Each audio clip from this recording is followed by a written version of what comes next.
ಸ್ನೇಹಿತರೆ, ಟ್ರಂಪ್ ಅವರು ಇವತ್ತು ಪ್ರಮಾಣ ವಚನ ಸ್ವೀಕಾರ ಮಾಡಲಿದ್ದಾರೆ. ಇದಾದ ಮೇಲೆ ನಮ್ಮ ಭಾರತೀಯ ಷೇರು ಮಾರ್ಕೆಟ್ ಮೇಲ್ಗಡೆ ಹೋಗಬಹುದಾ ಅಥವಾ ಇನ್ನೂ ಕೂಡ ಕೆಳಗಡೆ ಬರುತ್ತಾ ಅದನ್ನ ಹೇಳ್ತೀನಿ. ನೀವೇನಾದ್ರೂ ನನ್ನ ಚಾನಲ್ ಸಬ್ಸ್ಕ್ರೈಬ್ ಮಾಡ್ಕೊಂಡಿಲ್ಲ ಅಂದ್ರೆ ಕೂಡಲೇ ಸಬ್ಸ್ಕ್ರೈಬ್ ಮಾಡ್ಕೊಳ್ಳಿ. ನಾವು ಇದೇ ರೀತಿ ಶೇರ್ ಮಾರ್ಕೆಟ್, ಕ್ರಿಪ್ಟೋ ಮಾರ್ಕೆಟ್ ಬಗ್ಗೆ ಹೇಳ್ತಾ ಇರ್ತೀವಿ. ಸೊ ಇದನ್ನ ನೋಡಿ ನಿಮ್ಮ ನಾಲೆಡ್ಜ್ ನ ಇಂಪ್ರೂವ್ಮೆಂಟ್ ಮಾಡ್ಕೊಳ್ಬಹುದು. Welcome to Bengaluru stock market academy. ನಾನು ನಿಮ್ಮ ವಿನಯ್ ಆರ್ಬಿ. ಟ್ರಂಪ್ ಅವರು ಇವತ್ತು ಪ್ರಮಾಣ ವಚನ ಸ್ವೀಕಾರ ಮಾಡಲಿದ್ದಾರೆ. ಇದರ ನಂತರ ಟ್ರಂಪ್ ಅವರು ಅಮೆರಿಕದ ಅಧ್ಯಕ್ಷರಾಗಲಿದ್ದಾರೆ ಅಂತ ಹೇಳಬಹುದು.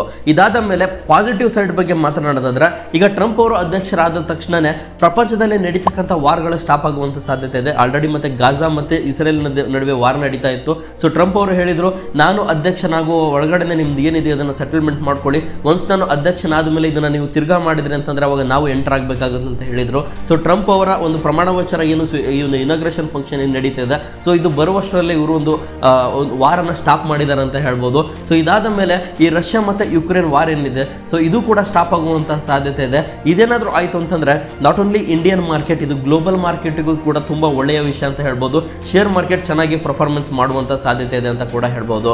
ಇನ್ನ ನೆಗೆಟಿವ್ ಸೈಡ್ ಬಗ್ಗೆ ಮಾತನಾಡೋದಾದ್ರೆ, ಕಾರ್ಪೊರೇಟ್ ಟ್ಯಾಕ್ಸ್ ಇದೇನು 35% ಇತ್ತು. ಸೊ ಟ್ರಂಪ್ ಅವರು ಗೆದ್ದ ತಕ್ಷಣ ಇದನ್ನ 21%ಗೆ ತಗೊಂಡು ಬರ್ತಾರೆ. ಈಗ ಇವರ ಇನಾಗ್ರೇಷನ್ ನಲ್ಲಿ ಸೊ ಇದಾದ ಮೇಲೆ ಇದನ್ನ 15% ತರಲಿಕ್ಕೆ ಪ್ಲಾನ್ ಮಾಡಿದಾರೆ ಅಂತ ಹೇಳ್ಬೋದು. ಇದೇನಾದ್ರು ಒನ್ಸ್ ಇಂಪ್ಲಿಮೆಂಟ್ ಆಯ್ತು ಅಂತಂದ್ರೆ ಪ್ರಪಂಚದಲ್ಲಿರ್ತಕ್ಕಂಥ ಅನೇಕ ಕಂಪನಿಗಳು, ದೈತ್ಯ ಕಂಪನಿಗಳು, ನಮ್ಮ ಭಾರತದಲ್ಲಿರ್ತಕ್ಕಂಥ ಕಂಪನಿಗಳು ಮತ್ತು ಬೇರೆ ದೇಶದಲ್ಲಿರ್ತಕ್ಕಂಥ ಕಂಪನಿಗಳು, ಸೊ ಆ ಕಂಪನಿಗಳು US-ಗೆ ಶಿಫ್ಟ್ ಆಗುವಂತ ಸಾಧ್ಯತೆ ಇದೆ. ಈ ರೀತಿ ಏನಾದರೂ ಆಯ್ತು ಅಂತಂದ್ರೆ ಇದು ಪ್ರತಿಯೊಂದು ದೇಶದ ಎಕಾನಮಿಗೂ ಕೂಡ ಹೊಡೆತ ಕೊಡುತ್ತೆ. ಹಾಗೇನೆ ಇದರಿಂದ ಈ ಡಾಲರ್ ಪ್ರೈಸ್ ಏನಿದೆ ಇದು ತುಂಬಾನೇ ಇಂಪ್ರೂವ್ ಆಗುತ್ತೆ, ಹಾಗೇನೆ ಇನ್ಕ್ರೀಸ್ ಕೂಡ ಆಗುತ್ತೆ. ನಮ್ಮ ಭಾರತೀಯ ಒಂದು ಮೌಲ್ಯ ಏನಿದೆ, ನಮ್ಮ ರುಪಿ ಮೌಲ್ಯ ಏನಿದೆ, ಸೊ ಇದು ಕೆಳಗಡೆ ಬರುತ್ತೆ ಅಂತ ಹೇಳ್ಬೋದು. ನಮ್ಮ ಭಾರತದ್ದು ಮಾತ್ರ ಅಲ್ಲ, ಪ್ರತಿ ದೇಶಗಳ ಒಂದು ರುಪಿ ಮೌಲ್ಯ ಏನಿದೆ ಇದು ಕೆಳಗಡೆ ಬರುತ್ತೆ ಅಂತ ಹೇಳ್ಬೋದು. ಇದು ಒಂದು ರೀತಿಯಲ್ಲಿ ನೆಗೆಟಿವ್ ಆಗಿ ಇಂಪ್ಯಾಕ್ಟ್ ಆಗುವಂತ ಸಾಧ್ಯತೆ ಇದೆ ಅಂತ ಕೂಡ ಹೇಳ್ಬಹುದು.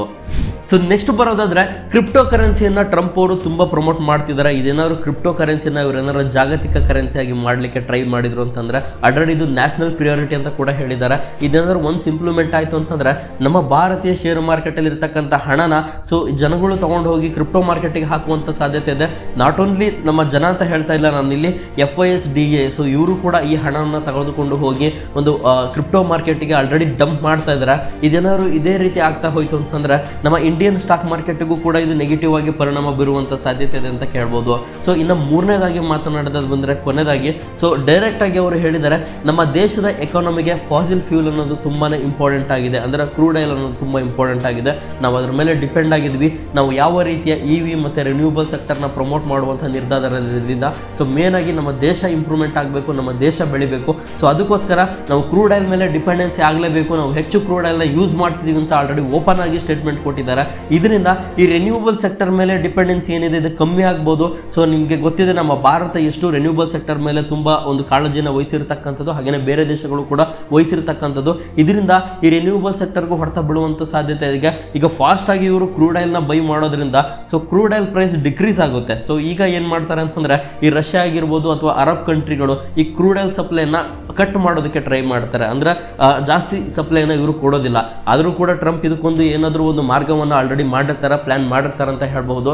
ಸೊ ಈ ರೀತಿ ಆಯ್ತು ಅಂತಂದ್ರೆ ಇದು ರಿನ್ಯೂವಬಲ್ ಸೆಕ್ಟರ್ಗೂ ಕೂಡ ಒಂದು ಪರಿಣಾಮ ಬೀರುವಂತ ಸಾಧ್ಯತೆ ಇದೆ. ಸೊ ಭಾರತೀಯ ಷೇರು ಮಾರ್ಕೆಟ್ಗೆ ಇದು ಇನ್ನೊಂದು ರೀತಿಯಲ್ಲಿ ನೆಗೆಟಿವ್ ಆಗಿ ಪರಿಣಾಮ ಬೀರುವಂತ ಸಾಧ್ಯತೆ ಇದೆ ಅಂತ ಕೂಡ ಹೇಳ್ಬೋದು. ನಾನು ಕಳೆದ ಬಾರಿ ಅಂದ್ರೆ 3 months ಬ್ಯಾಕ್ ನಾನು ಹೇಳಿದ್ದೆ, ಟ್ರಂಪ್ ಅವರು ಗೆದ್ದ ತಕ್ಷಣ ನಾನು ಹೇಳಿದ್ದೆ ಏನೆಲ್ಲ ಆಗುತ್ತೆ, ನಮ್ಮ ಇಂಡಿಯನ್ ಸ್ಟಾಕ್ ಮಾರ್ಕೆಟ್ ತುಂಬಾ ಕೆಳಗಡೆ ಬರುವಂತ ಸಾಧ್ಯತೆ ಇದೆ ಅಂತ ಹೇಳಿ ನಾನು ಆ ವಿಡಿಯೋದಲ್ಲಿ ಕಂಪ್ಲೀಟ್ ಆಗಿ ಹೇಳಿದ್ದೀನಿ. ಆ ವಿಡಿಯೋನ ನೋಡಿಲ್ಲ ಅಂತಂದ್ರೆ ಲಿಂಕ್ ನನ್ನ ಡಿಸ್ಕ್ರಿಪ್ಷನ್ ಅಲ್ಲಿ ಇದೆ, ಅಲ್ಲಿ ಹೋಗಿ ನೀವು ಚೆಕ್ ಮಾಡ್ಬೋದು, ಆ ವಿಡಿಯೋನ ನೀವು ನೋಡಬಹುದು. ಸೊ ನಿನ್ನೆ ಒಂದೇ ದಿನದಲ್ಲಿ ನೀವು ನೋಡಿದ್ರೆ ಪಂಪ್ ಅಂಡ್ ಡಂಪ್ ಎಲ್ಲ ಯಾವ ರೀತಿ ನಡೀತಿದೆ ಅಂತ ಹೇಳಿ ಈ ಟ್ರಂಪ್ ಅವರ ಕಾಯಿನ್ ಅನ್ನು ಕೂಡ ಇವರು ಪ್ರಮೋಟ್ ಮಾಡಿದ್ರು. ಸೊ ಇದು ಪ್ರಮೋಟ್ ಆದ ಬಳಿಕ ಒಂದೇ ದಿನದಲ್ಲಿ 4000% ಮೇಲ್ಗಡೆ ಹೋಗಿರ್ತಕ್ಕಂಥದ್ದು. ಈಗ ಮತ್ತೆ ಡಂಪ್ ಮಾಡಿದಾರೆ, ಕೆಳಗಡೆ ಬಂದಿದೆ ಅಂತ ಹೇಳ್ಬೋದು. ಪ್ರಮಾಣ ವಚನ ಸ್ವೀಕಾರದ ನಂತರ ಇವರ ಪತ್ನಿಯ ಒಂದು ಮೀಮ್ ಕಾಯಿನ್ ಅನ್ನು ಕೂಡ ಇವರು ಲಾಂಚ್ ಮಾಡೋದಕ್ಕೆ ಟ್ರೈ ಮಾಡ್ತಿದ್ದಾರೆ ಅಂತ ಹೇಳಬಹುದು. ಸೊ ಕ್ರಿಪ್ಟೋ ಕರೆನ್ಸಿ ಅನ್ನೋದು ಈಗ ಬರ್ತಿರ್ತಕ್ಕಂಥ ಒಂದು ಕರೆನ್ಸಿ ಆಗಿದೆ. ಸೊ ಫ್ಯೂಚರ್ ನಲ್ಲಿ ಇದ್ಯಾವ ರೀತಿ ಪರ್ಫಾರ್ಮೆನ್ಸ್ ಮಾಡುತ್ತೆ ಅನ್ನೋದು ಯಾರಿಗೂ ಕೂಡ ಗೊತ್ತಿಲ್ಲ.